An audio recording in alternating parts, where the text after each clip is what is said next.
बिस्मिल्लाहिर्रहमानिर्रहीम। स्टूडेंट्स अस्सलाम वालेकुम। उम्मीद है आप सब लोग खैरियत से होंगे। तो एक नए लेक्चर के साथ आपकी खिदमत में हाजिर हैं जो कि MTI 304 स्टैटिक्स का लेक्चर नंबर 16 है। उम्मीद है आपको हमारे पिछले लेक्चर भी समझ आ रहे होंगे, बहुत अच्छी तरीके से समझा रहे हैं, मेहनत कर रहे हैं। तो यही आपसे रिक्वायरमेंट है कि आप हमारे चैनल को सब्सक्राइब करें, वीडियोज़ पे कमेंट करें, लाइक करें और दोस्तों में लाजमी शेयर करें। तो चलिए लेक्चर स्टार्ट करते हैं। इसमें हम बहुत ही एक इंपॉर्टेंट थ्योरम लेमेस थ्योरम को प्रूव करेंगे और उसकी स्टेटमेंट देखेंगे और उसके बाद एक रिलेटेड एग्जांपल देखेंगे। तो चलिए सबसे पहले इसको हम डिफाइन करते हैं, स्टेटमेंट पढ़ते हैं कि क्या है। कहता है कि if a particle is in the equilibrium under the action of three concurrent forces. कहता है कि अगर कोई हमारे पास पार्टिकल पी है तो वो एक्विलिब्रियम में है। किस वजह से एक्विलिब्रियम में है? Under the action of three concurrent forces. Concurrent forces भी मैंने आपको बताया था कि ऐसी फोर्सेस जिनका लाइन ऑफ एक्शन, सारी फोर्सेस का लाइन ऑफ एक्शन एक ही पॉइंट से गुजरे, उनको कनकरेंट फोर्सेस बोलते हैं। ठीक है, तो पार्टिकल कब इक्विलिब्रियम में होगा? जब उस पर तीन कनकरेंट फोर्सेस जो हैं वो एक्ट कर रही होंगी, तो पार्टिकल हमारा जो है वो इक्विलिब्रियम में होगा। ठीक है, then the magnitude of each force is proportional to the sine of angle between other two. वो कह रहा है कि जो मैग्नीट्यूड होगा ना, हर फोर्स का मैग्नीट्यूड होगा, वो किसके प्रोपोर्शनल होगा? Sine of angle between the other two forces. अगर आप किसी एक फोर्स की बात कर रहे हैं तो उसकी जो मैग्नीट्यूड होगी ना, वो किसके प्रोपोर्शनल होगी? वो दूसरी दो फोर्सेस के दरमियान जो एंगल होगा ना, उनका साइन अगर एंगल का लें तो वो उसके प्रोपोर्शनल होगी। ठीक है, अब थोड़ा सा समझ उम्मीद है आपको आ गई होगी कि यानी अगर आप किसी एक फोर्स की मैग्नीट्यूड के बारे में बात करें तो वो किसके प्रोपोर्शनल होगी? वो जो उसके अदर जो उसके जो सामने दो फोर्सेस होंगी ना, उसके अलावा उनके दरमियान जो एंगल होगा, अगर हम उसका साइन लें ना तो फिर उसके प्रोपोर्शनल होगी। ये इसकी डेफिनेशन है, स्टेटमेंट है। तो अब हम इसको प्रूव करते हैं। तो ये हमने तीन फोर्सेस ले लिए हैं, एक पी फोर्स है, एक क्यू फोर्स है और एक आर फोर्स है। ये मैंने तीरों से रिप्रेजेंट कर दिया इनको। ये एक्स एक्सिस है ये वाला हमारा, ये वाई एक्सिस है। ठीक है, ये एक्स एक्सिस है, देखें ये वाला। एक फोर्स तो हमारी वाई एक्स एक्सिस पे पड़ी हुई है, ये पी फोर्स जो है। दूसरी फोर्स हमारी क्यू फोर्स ये वाली है। तीसरी फोर्स ये आर फोर्स हमारी ये वाली है। अब देखें कि जो पी से लेकर क्यू तक का एंगल है ना, दो फोर्सेस के दरमियान, ये जो एंगल है इसको हमने अल्फ़ा बोल दिया है। जो क्यू से लेकर आर तक का एंगल है, ये वाला एंगल, वो हमने बीटा बोल दिया है। और ये जो चीज़ है वो हमने आर से लेकर पी तक जो एंगल है उसको गामा बोल दिया है। ठीक है, अल्फ़ा बीटा गामा, यानी कि जो फोर्सेस के दरमियान एंगल थे हमने उनको नॉमिनेट कर दिया अल्फ़ा बीटा गामा। और ये हमारा पॉइंट ओ है जिस पर ये फोर्सेस लग रही हैं। ठीक है, अब इसके प्रूफ की जानब चलते हैं। डायग्राम मैंने आपको समझा दी है, प्रूव इसका करते हैं। अब वही चीज़ के जो एक्स एक्सिस में फोर्सेस लग रही हैं उनको हम देखते हैं। एक्स एक्सिस के लिए हमने लेफ़्ट और राइट देखना होता है। ठीक है, एक्स एक्सिस में लेफ़्ट में कौन सी फोर्स लग रही है? ये पी फोर्स लग रही है सिर्फ लेफ़्ट पे। ये हमारा रेफरेंस पॉइंट है, ये वाई एक्सिस। तो इसके लेफ़्ट पे तो सिर्फ पी फोर्स लग रही है, पी फोर्स लग रही है। और इसका एक्स एक्सिस के साथ कितना एंगल है? 0 डिग्री। ये तो बिल्कुल एक्स एक्सिस के ऊपर पड़ी हुई है, तो इसका मतलब इसके साथ पी और एक्स फोर्सेस की बात कर रहे हैं, एक्स फोर्सेस की कॉज आ जाएगा और साथ 0 डिग्री आ जाएगा, क्योंकि इसका एंगल कोई नहीं है, ये एक्स एक्सिस के ऊपर पड़ी हुई है, तो 0 डिग्री एंगल आ जाएगा, साथ कॉज आ जाएगा प्लस। अब लेफ़्ट पे दो फोर्सेस कर रही हैं, क्यू और आर, ये दोनों लेफ़्ट पे आ रही हैं। ठीक है, तो क्यू का हम लेंगे कौन सा? क्यू का जो है वो एंगल अल्फ़ा बन रहा है। ये देखें, आपने एंगल जो है वो हॉरिजेंटल से लेना है, एक्स एक्सिस से। ये आपने याद रखना है, ये एक्स एक्सिस है हमारा, यहाँ से आपने एंगल करना है। ये देखें, इस पी का कोई एंगल नहीं था एक्स एक्सिस के साथ, तो हमने 0 लगा दिया कॉस के साथ। अब यहाँ से लेकर यहाँ तक जो एंगल है ये हमने अल्फ़ा बोला है, तो इसका मतलब क्यू साथ कॉज आएगा और साथ अल्फ़ा आ जाएगा प्लस। अब ये देखेंगे हमारे पास आर, ये फोर्स जो है आर, अब थोड़ा सा ये ट्रिकी है, ये आर फोर्स है।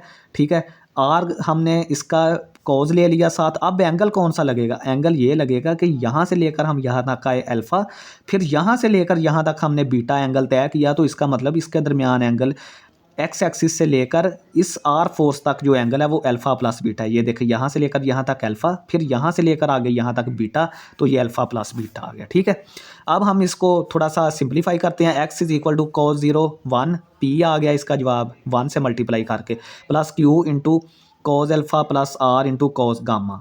ये देखें, ये कॉस गामा कैसे आया? अल्फ़ा प्लस बीटा को हमने गामा कैसे लिख दिया? ठीक है, ये मैं आपको यहाँ से इस तरफ बताता हूँ कि ये जो एंगल, जब हम तीनों एंगल्स को फिर लेते हैं ना, यानी तीनों एंगल्स से गुजर जाते हैं, दोबारा आप उसी पॉइंट पे जाते हैं, यानी कि पूरा एक चक्कर लगा लेते हैं, वो हम 2 पाई के इक्वल 2 पाई रेडियन के इक्वल या 360 के इक्वल हम सफ़र करते हैं। यहाँ से लेकर अगर यहाँ तक वापस आ जाए ना तो ये 2 पाई के बराबर होता है। इसका मतलब कि तीनों एंगल्स को अगर हम जमा करें ना, यहाँ से लेकर यहाँ ये वो 2 पाई के बराबर आता है। तो यहाँ से अल्फ़ा प्लस बीटा किसके बराबर आया, गामा उस तरफ जाके माइनस हो गया, 2 पाई माइनस गामा। तो दोनों तरफ कॉज ले लें, कॉज अल्फ़ा प्लस बीटा, हमें यहाँ पे कॉज चाहिए ना, तो दोनों तरफ कॉज ले लें, कॉज अल्फ़ा प्लस बीटा। अब कॉज और साइन दोनों का जो टाइम पीरियड होता है ना, ये 2 पाई के बाद अपनी रेपिटेशन स्टार्ट कर देते हैं। तो इसलिए अगर इनके साथ 2 पाई लगा हो ना, उसका कोई फ़र्क नहीं पड़ता। ये आप इसको एंगल को जो है ना वो वैसे ही साथ लिख सकते हैं, कॉस गामा वैसे ही आ गया, क्योंकि ये 2 पाई के बाद दोबारा रेपिटेशन स्टार्ट करेगा, ये इसका टाइम पीरियड है। तो ये कॉस 2 पाई ख़त्म हो जाएगा, माइनस भी ख़त्म हो जाएगा, आर आ जाएगा। लेकिन जब आप ये तरीका साइन पे लगाएंगे ना, साइन के साथ 2 पाई तो ख़त्म हो जाएगा, लेकिन एंगल के बाहर जो है वो माइनस आ जाएगा। वो भी आगे मैं आपको बता देता हूँ। इसके साथ बाहर माइनस नहीं यहाँ पे आएगा, कॉस का माइनस ख़त्म हो जाता है, साइन का माइनस बाहर आ जाता है। ये आपने याद रखना है, ठीक है। तो ये चीज़ देखें कि कॉस 2 पाई माइनस आर, जब ये हमने इस पे वो लगाया तो ये कॉस गामा के बराबर, वहाँ से ये हमने कॉस गामा लिखा है, ठीक है। अब हम वाई वाली फोर्सेस लेते हैं, वाई एक्सिस में अपवर्ड और डाउनवर्ड।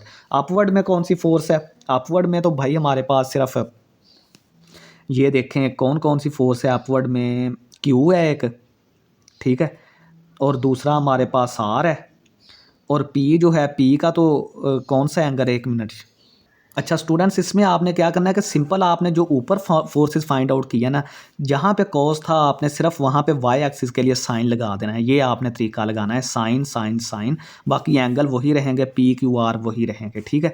तो यहाँ से साइन 0 हमारा 0 के बराबर होता है, तो ये चीज़ ख़त्म होगी। तो वाई हमारा किसके बराबर आ गया, sine alpha Q sine alpha plus R sine alpha plus beta. अब ये अल्फ़ा प्लस बीटा को हमने साइन ओमेगा भी साइन गैमा भी लिख दिया, और ये प्लस को माइनस भी कर दिया। ये क्या रीज़न है, ये सेम वही रीज़न है कि alpha plus beta plus gamma किसके बराबर है, 2 पाई के। यानी पूरा चक्कर काटें तो 2 पाई के बराबर होता है। गामा को उठा के उस तरफ ले जाएं, अल्फ़ा प्लस बीटा रह गया, तो दोनों तरफ हमें यहाँ पे साइन चाहिए, तो साइन ले लें दोनों तरफ। तो ये मैंने आपको बताया था कि 2 पाई ख़त्म हो जाएगा, लेकिन साइन साथ एंगल आ जाएगा। एंगल कौन सा है, गामा। तो लेकिन साइन के साथ जो माइनस होता है ना वो बाहर आ जाता है। ये वो माइनस है जिसने इसको माइनस कर दिया, और इसकी जगह पे साइन गामा हमने रख दिया, ठीक है। तो अब हम एक्विलिब्रियम में उसने बोला है, तो एक्विलिब्रियम में ये दोनों फोर्सेस एक्स और वाई में डायरेक्शन में, दोनों डायरेक्शन में 0 होगी। तो हमने ये देखें, एक्स भी 0 वाई भी 0 फॉर एक्विलिब्रियम।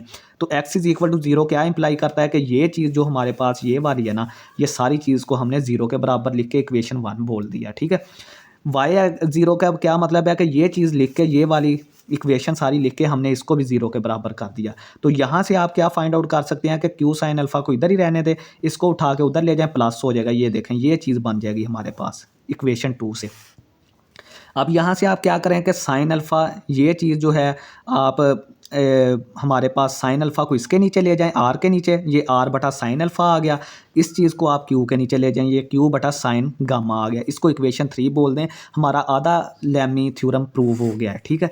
अब इक्वेशन 3 जो है, इक्वेशन 3 जो है उसमें से आप क्या इंप्लाई करवाएं, इक्वेशन 3 में आप क्यू की वैल्यू निकालें। ये जो इक्वेशन है ना, इसमें क्यू की वैल्यू कैसे निकालेंगे, ये साइन गामा को उस तरफ जाके आर से मल्टीप्लाई कर दें, ये चीज़ आ जाएगी, साइन अल्फ़ा वैसे ही आ गया। इसको इक्वेशन 4 बोल दें। अब इक्वेशन 4 जो है इसको पुट करें इक्वेशन 1 में। ये वाली इक्वेशन 1 जो है ना, जहाँ पे हमारे पास क्यू था ना, उसकी जगह पे ये पुट करते हैं। तो हमारे पास क्या आ गया, पी वैसे ही आ गया, प्लस आर जो है आर वैसे आ गया, और क्यू की जगह पे सॉरी क्यू की जगह पे हमने ये वैल्यू पुट की है, ये वाली, ये कॉज अल्फ़ा साथ वैसे ही आ गया ये वाला, ठीक है। प्लस आर कॉज गामा ये वाला वैसे ही आ गया, ठीक है, इज इक्वल टू 0 आ गया। तो यहाँ से P प्लस आर दोनों से कामन ले लें, इसमें भी आर है इसमें भी आर है, तो आर कामन ले लिया, P वैसे ही आ गया। तो यहाँ से साइन गामा और sine alpha cos alpha plus cos gamma, ठीक है, यहाँ से कॉस गामा रह गया, यहाँ से ये चीज़ सारी आ जाएगी, ये वाली, ये मैंने लिख दी है। तो यहाँ से हमारे पास ये चीज़ क्या होगी, यहाँ से एलसीएम लेंगे, P plus R sine alpha, इसका एलसीएम आएगा, ऊपर साइन गामा कॉस अल्फ़ा बन जाएगा, साइन अल्फ़ा कट जाएगा, कॉज अल्फ़ा और साइन गामा ऊपर आ जाएंगे, प्लस साइन अल्फ़ा और कॉस गामा ये यहाँ ऊपर आ जाएंगे। एलसीएम तो आपको लेना आता ही होगा, बराबर 0 के आ गया। तो पी प्लस आर ये फार्मूला अब साइन अल्फ़ा प्लस बीटा का कंप्लीट हो गया। तो अल्फ़ा प्लस बीटा की जगह पे हमारे पास अल्फ़ा प्लस गामा है, तो साइन अल्फ़ा प्लस गामा का ये फार्मूला ऊपर कंप्लीट हो गया, नीचे साइन अल्फ़ा आ गया। तो अगर आप देखें कि यहाँ पे अगर आप क्यू की वैल्यू निकालिए ना, अगर यहाँ पे आप आर की वैल्यू निकाल के 1 में पुट करेंगे ना, तो हमारे पास ये चीज़ बनेगी, ये वाली। ठीक है, जिस तरह ये चीज़ आई है ना, उस तरह ये चीज़ बनेगी, ये भी 0 के इक्वल होगी। तो यहाँ से हम क्या करेंगे कि ये देखें माइनस आर, ये माइनस बाहर निकल आएगा, आर से ज़रब खाएगा, इसको भी माइनस करेगा। ठीक है, तो ये minus R sine beta, sine alpha को हम उठा के 0 के दूसरी तरफ लेंगे तो ये पॉजिटिव हो जाएगा, इस तरफ सिर्फ पी रह गया। ठीक है, तो ये देखें हमने यहाँ पे ये उस तरफ ले गए हैं। तो यहाँ से आप क्या करें कि जो साइन हमारे पास क्या होगा, इसको तरतीब दे लें थोड़ी सी। ठीक है, ये पी के नीचे साइन बीटा, ये वाला इसके नीचे आ जाएगा, ये वाली चीज़ उठा के इसके नीचे ले जाएं, पी साइन बीटा और ये आर साइन अल्फ़ा आ गया। तो 5 इक्वेशन आ गई। अब 3 और 5 इक्वेशन को आप इक्वेट करें, 3 और 5 को, इनमें से एक फैक्टर जो आपने पढ़ा हुआ है ना, ए बराबर बी के और बी बराबर सी के, तो सी बराबर ए के होगा। ये ट्रांजिटिव लॉ यहाँ पे इस्तेमाल होगा। इनमें आज ये देखें कि ये चीज़ जो है वो इसके बराबर है और ये चीज़ जो है वो इसके बराबर है, तो ये चीज़ जो है वो हमारे पास इसके बराबर हो जाएगी। ठीक है, ये यानी कि इनमें दो चीज़ें आपस में रिपीट कर रही हैं, वो आप एक दफ़ा इस्तेमाल कर लें, तो ये हमारी तीनों ये रेशोज़ हैं, तीनों वो बराबर होती हैं। ये हमने ये चीज़ प्रूव कर दी है, क्योंकि यहाँ से आर साइन अल्फ़ा और आर साइन अल्फ़ा ये देखें रिपीट हो रहे हैं ना, तो इनको एक दफ़ा इसके बराबर कर दें। ठीक है, फिर ये वाली चीज़ भी आ जाएगी साथ। सही है, ये आप थोड़ा सा कर सकते हैं, ये आप समझदार हैं ज़्यादा। चलें, इसकी ये हमारा लेमिस थ्योरम है ये वाला। ठीक है, ये इसकी प्रूफ है, ये हमने ये स्टेटमेंट इसका प्रूफ है। तो चलिए अब इसकी एक एग्जांपल करते हैं। तो हमारे पास पार्टिकल है जिसका मास 15 kg है, वो सस्पेंड किया हुआ है, हमने लटकाया हुआ है 2 रस्सियों के साथ। ठीक है, if the angles made by string are 45 degree and 60 degree with the horizontal. ठीक है, ये एक हमारा पार्टिकल है, इसको 2 रस्सियाँ बांधी हुई हैं, ये वाली और ये वाली। ठीक है, और ये हमारा एक्स एक्सिस है, ये वाला, ये हमारा वाई एक्सिस हो जाएगा ये। ठीक है, ये एक्स एक्सिस है। इसमें जो टेंशन है वो T1 है, इसमें जो टेंशन है वो T2 है। ठीक है, और जो ये हॉरिजेंटल यानी कि एक्स एक्सिस के साथ जो T1 का एंगल है ना, वो 45 डिग्री है, उसने दिया हुआ है, और T2 का जो एंगल है, इस रस्सी का जो एंगल है वो 60 दिया हुआ है। ठीक है, तो हमने क्या फाइंड आउट करना है, find the tensions in the string. ये दोनों रस्सियों में हमने टेंशंस फाइंड आउट करनी है। अब ये जो लेमिस थ्योरम वाले क्वेश्चन होते हैं ना, इनमें सिंपल ट्रिक क्या होती है कि आपने जो है वो एंगल फाइंड आउट करना आपके लिए मुश्किल होता है, वो हम देखते हैं। अभी ये 3 फोर्सेस हैं, T1 T2 और एक W हमारा जो वेट है, इसका वेट नीचे की जानब एक्ट कर रहा है। अब 3 फोर्सेस ये देखें, वो जो हमने जिस तरह पीछे प्रूफ में हमने डायाग्राम बनाई है ना, इस तरह करके ये देखें, ये और ये करके। ठीक है, ये उसी तरह की डायाग्राम 3 फोर्सेस के साथ बन गई है। तो देखें कि ये यहाँ से लेकर एक T1 और T2 के दरमियान को एंगल हमने बीटा बोल दिया, T2 और इसके दरमियान जो एंगल था W के दरमियान हमने उसको अल्फ़ा बोल दिया, ये देखें ये अल्फ़ा, और ये वाला जो एंगल है इसको हमने गामा बोल दिया। ठीक हो गया। स्टूडेंट्स ये थोड़ा सा एंगल समझ लें कि एंगल हम कैसे निकालेंगे। ये देखें, सबसे पहले हम पकड़ते हैं अल्फ़ा को। अल्फ़ा कहाँ से लेकर कहाँ तक है, यहाँ से लेकर T2 से लेकर W तक है, ये देखें ये वाला एंगल। ठीक है, और अगर आप गौर करें, ये हमारा एक्स एक्सिस है, इसका W का और एक्स एक्सिस का एंगल कितना है, 90 डिग्री। ये देखें यहाँ पे और यहाँ पे ये और ये 90 का बन गया।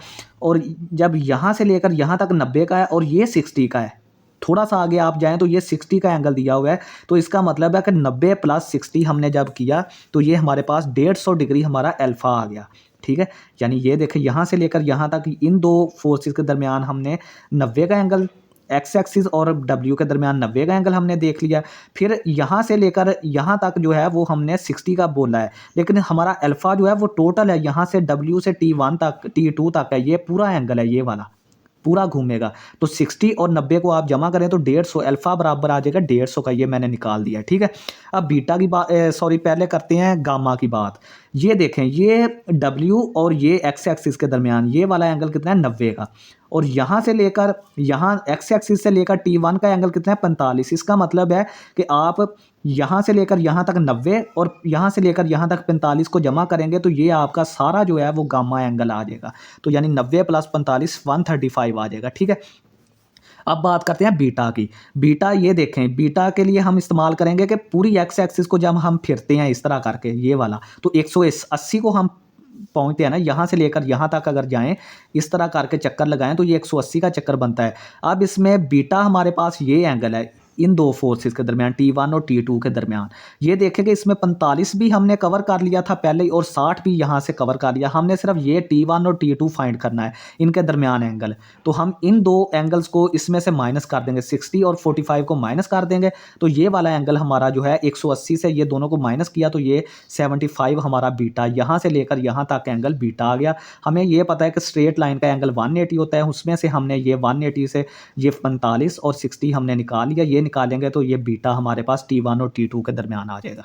अब आसान है काम, m बराबर 15 kg है, W हमारा 15 × 10 150 न्यूटन, ये फोर्स हमारी 150 न्यूटन आ गई W। ये तीनों एंगल्स का मैंने आपको बता दिया, यहाँ तक 3 एंगल निकाले हैं।